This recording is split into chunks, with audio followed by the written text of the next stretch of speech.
Hello everyone, today I have a 2012 Mazda 3, which is my car, and today I'm going to show you how to check the transmission fluid on the 2012 Mazda 3.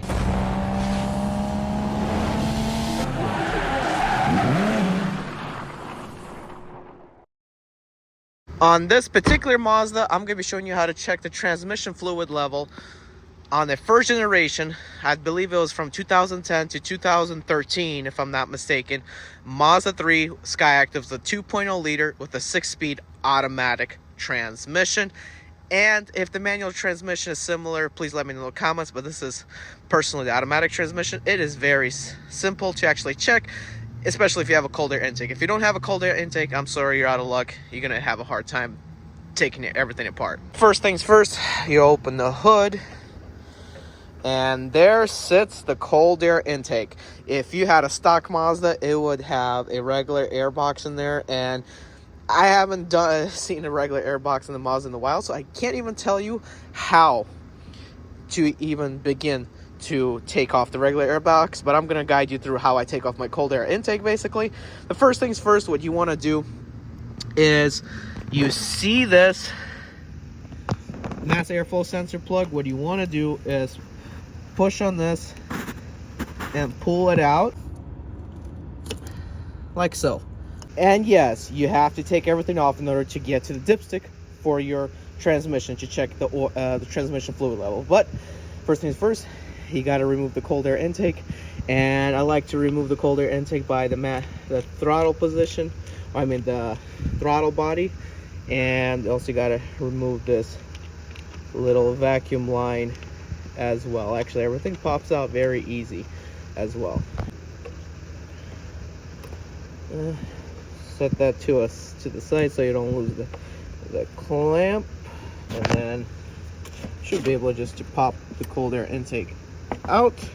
And I'm gonna show you where this dipstick sits. The dipstick is that thing right there. You use a 10mm socket, and you should be able to take it right off.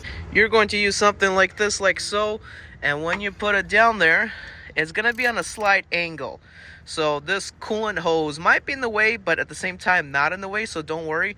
Just get it unscrewed, and you should be able to do it by hand pretty easily. As you can see, I am unscrewing it by hand. Don't lose the bolt. You don't want to do that.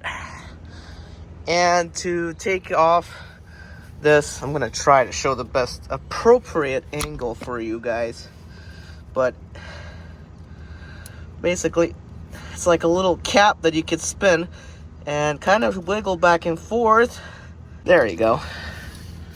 Once you wiggle it back and forth, you're gonna want to grab a napkin, wipe it off, stick it in, and read it.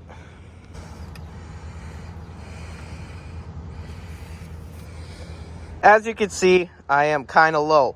The things right here says check at 122 degrees. So obviously this is going to be a lot lower at cold, okay?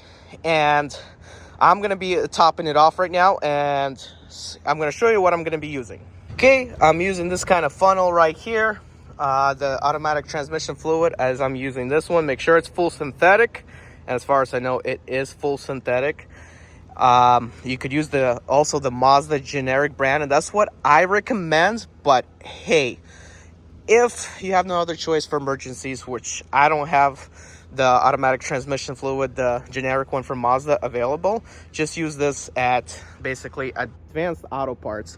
And what you want to do is add a little bit at a time, not a lot, because here's the level I recommend you putting. You need to top it off cold. You need to top it off at least at the minimum section of the stick. In my belief, the middle of the section of the stick. So be careful and don't overfill.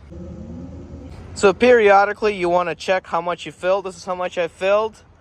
It's pretty easy. Don't overfill. I'm not all the way to the top. I should be Gucci on that part. And yeah, so all you got to do now when you're done is put that back together, line it up with the hole up there.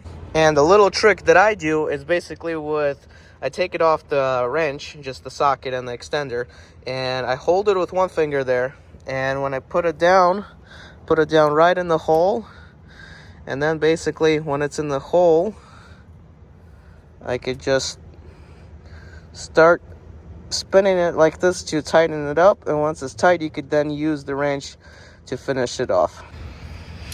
And then just like that, you just tighten it. You don't have to make it super tight, but tight enough so that under vibrations it actually doesn't come off, and easy for you to take off as well. Oh, also forgot to mention, make sure you are on level ground whenever you take the level measurements.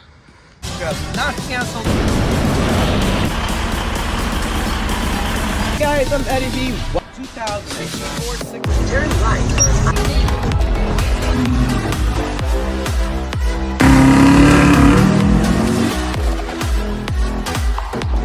This particular package,